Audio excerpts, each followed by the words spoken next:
देश भर के साथ रेवाड़ी में भी शाम 4 बजे 5 स्थानों पर की जाएगी मॉक ड्रिल। आपदा से निपटने के लिए डिपार्टमेंट और नागरिक कितने सक्षम जांचने के लिए किया जा रहा मॉक ड्रिल। शाम 7:50 पर कुछ चिन्हित स्थानों पर किया जाएगा ब्लैकआउट। रेवाड़ी उपायुक्त ने बताया कैसे किया जा सकता है एयर स्ट्राइक जैसी घटना वाली स्थिति में बचाव। अधिकारियों के साथ ली ट्रेनिंग मीटिंग, हर तरह की स्थिति में एक्टिव रहने के निर्देश।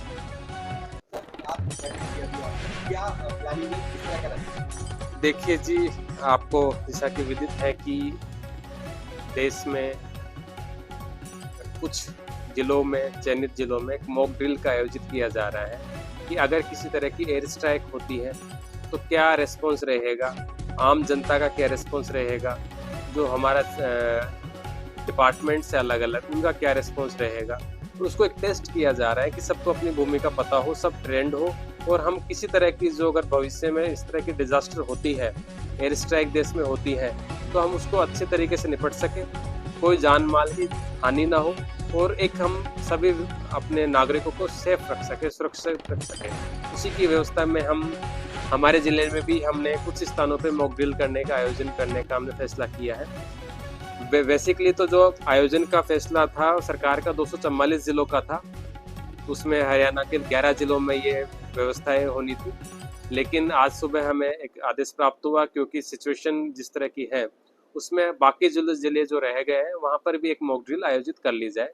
तो इसी तरीके से आज हम 4 बजे 5 स्थानों पे हम मॉक ड्रिल का आयोजन करेंगे, जहां पर हम इस तरह की एक सिचुएशन क्रिएट करेंगे जहां पर एयर स्ट्राइक हो गई है, उसके बाद में क्या उसका रेस्पॉन्स रहेगा, कैसे हम उस आपदा से निपटेंगे, किस तरीके से वहाँ हानि को रोकेंगे और लोगों को सेफ रखेंगे। इसकी एक प्लानिंग, उसका एक एग्जीक्यूशन हम खुद भी टेस्ट करना चाह रहे हैं और साथ में जनता को भी जागरूक करना चाह रहे हैं। तो जो जगह सर निर्धारित की है वो पहले से ही आप डिस्क्लोज कर रहे हैं या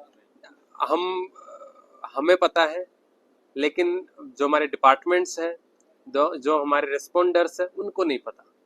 तो हम टेस्ट तभी हो पाएगा जब डिपार्टमेंट्स को नहीं पता होगी। हमने सभी को दुरुस्त रहने के लिए कह दिया है। जैसे ही 4 बजेंगे, जिन स्थानों पे ये होना है वहां सायरन बज जाएगा, जिन स्थानों पे ये मॉक ड्रिल होनी है उनके अधिकारियों को सूचना मिल जाएगी और उन जगहों पे इस तरह का सायरन एक घोषणा हो जाएगी कि यहाँ पर एक इंसिडेंट हो गया है। उसके बाद में जो व्यक्ति वहां पर है पहले तो खुद निपटेंगे, क्योंकि उस वक्त डिपार्टमेंट तो वहां हो नहीं सकता। उसके बाद में हम डिपार्टमेंट्स को एक्टिवेट करेंगे, वो मकराना पंचायत समिति प्रधान सुमिता भीचर ने बिल के फायदों पर विस्तार से जानकारी देते हुए वक्फ संपत्तियों के सदुपयोग होने की बात कही। जो भी व्यक्ति उन्होंने बताया कि मोदी सरकार ने ही मुस्लिम महिलाओं को 3 तलाक से मुक्ति दिलाई।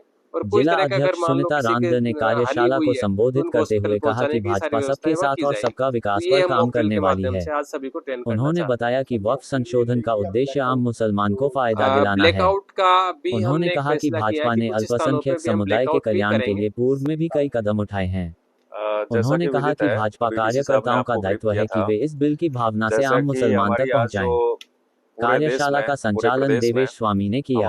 कार्यक्रम में प्रभारी जितेंद्र इंदौरा, सह प्रभारी शब्बीर गैसावत, राजेंद्र व्यास, जिला सह संयोजक पवन टांक, भाजपा जिला उपाध्यक्ष घनश्याम सोनी, शेख HP आलम, नोरतराम नायक, सर्वेश्वर मानधनिया, बंशीलाल भाटी, त्रिलोकचंद सैनी, मोशहजाद, वीरमा राम किरदौलिया, मोहन सिंह चौहान, ईश्वर चंद्र बंजारा, दानिश रांदर, कांता भंडारी, तारोमणि मुनगा, कल्पना जैन, बजरंग जाटिया, विष्णु सिंह चौहान, अफजल भाटी, नाथुराम चौहान, राजेंद्र सिंह चौहान, महिराम बिश्नोई सहित पार्टी के अन्य पदाधिकारी एवं कार्यकर्ता उपस्थित रहे।